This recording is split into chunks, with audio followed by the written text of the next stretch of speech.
Сонымен достар, сіздерді қарсы аламын. Влад Максиев байланыста. Royal Hook жарнама және табыс туралы сервис. Енді жарнама бойынша төленетін нәтижелерге көз жүгіртейік. 25 мамырда бізде орындаушылар орындай алатын және ақша таба алатын тапсырмалар іске қосылады.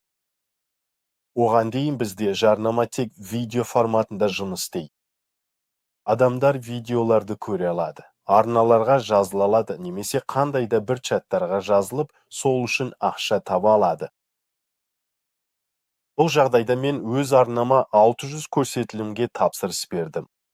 Мен бұның бәріне $12 төледім. Менде бар болғаны 10 секундқа созылатын қысқа видео болды. Сәйкесінше, менде шамамен 1200 каналым болуы керек еді. Өйткені адам келеді, видеоны кем дегенде 20 секунд көреді. Сәйкесінше, менің видеом 2 есе қысқа, ол 2 рет көреді де, 2 көрсетілім болып есептеледі. Одан кейін ол басып, арнаға өтіп, жазыла алады. Бұл жағдайда қандай цифр болғанын білмеймін, бірақ менде неге екенін. 1200 көрсетілім емес, нақтырақ айтсам 3800 болды. Міне 3800. Иә, егер біз қамтуды бассақ, онда көреміз. Бірақ менде көрілімдердің көбі дәл Royal Hook-тан келеді. Басқа да көрілімдер бар. Бірақ олардың саны өте аз. Мұнда басқа көрсеткіштер бар. Олар аса маңызды емес. Сәйкесінше 3800 көрілім. Қалай болғанын білмеймін. Негізі әлдеқайда аз болуы керек еді. 3 есе аз болуы тиіс. Бірақ осылай болып қалды. Енді соңында қанша адам менің каналыма келгенін қарайық.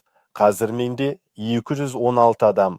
Бірақ мен жарнаманы қосқанда және ол жұмыс істегенде шамамен 248 болған. Бұл не деген сөз? Яғни каналда. Бұған дейін менде адамдар болған. Шамамен 50 адам. Ал қалған 190-ы келді. Олар маған дәл осы видео жарнама арқылы келді. Қазір түсінікті ғой, адамдар жазылудан шығып жатыр. Өйткені кейбіреулерге бұл каналдың тақырыбы қызық емес. Көп адамға аватарлар әлемі керек емес. Немесе бұл тақырыппен айналысқысы келмейді. Не әлі қызықпаған, сондықтан олар жазылудан шығады. Бұл түсінікті, бұл қалыпты жағдай. Сонда қандай жағдай болып тұр? Егер ойлап қарасақ, тіпті бұл шындық қой. Бізде $12 190 жазылушы келді. Сонда әр жазылушы маған шамамен 6 центке түсіп отыр.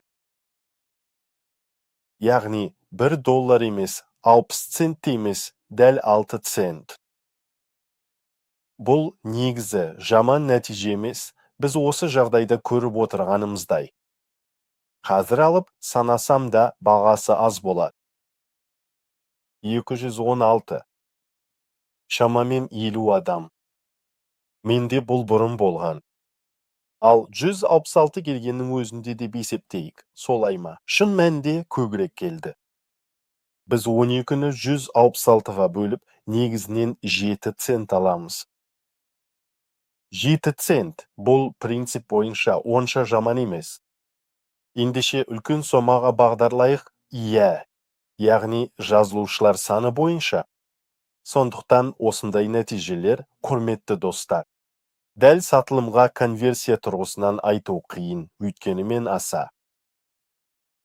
Коммерциялық ұсыныстар. Мұнда жіберген жоқпын, бір ұсыныс бар, бірақ мен ол жаққа кірген жоқпын, әлі қарамадым. Мүмкін сатылым бар шығар, мүмкін жоқ шығар. Бұл бағытта жұмыс істеу керек. 25 мамырды күтеміз. Тапсырма іске қосылғанда маңызды себептер болады. Орындаушыларға кіруге, орындауға және табыс табуға қандай да бір себептер пайда болады. Ал жарнама бергісі келетін адамдарға көбірек мотивация, нақты креативті байланыстар жасауға себеп болады. Сонда олардың жарнамасы жақсы өтеледі және сапалы жазылушы, клиент, серіктес және тағы басқалар келеді. Назарларыңызға рахмет. Сіздермен бірге Влад Максиев болды. Барлық қажетті сілтемелер. Егер менің арнамда көріп отырсаңыздар, сипаттамада болады. Басыңыздар, көріңіздер, қосылыңыздар, қатысыңыздар және табыс табыңыздар.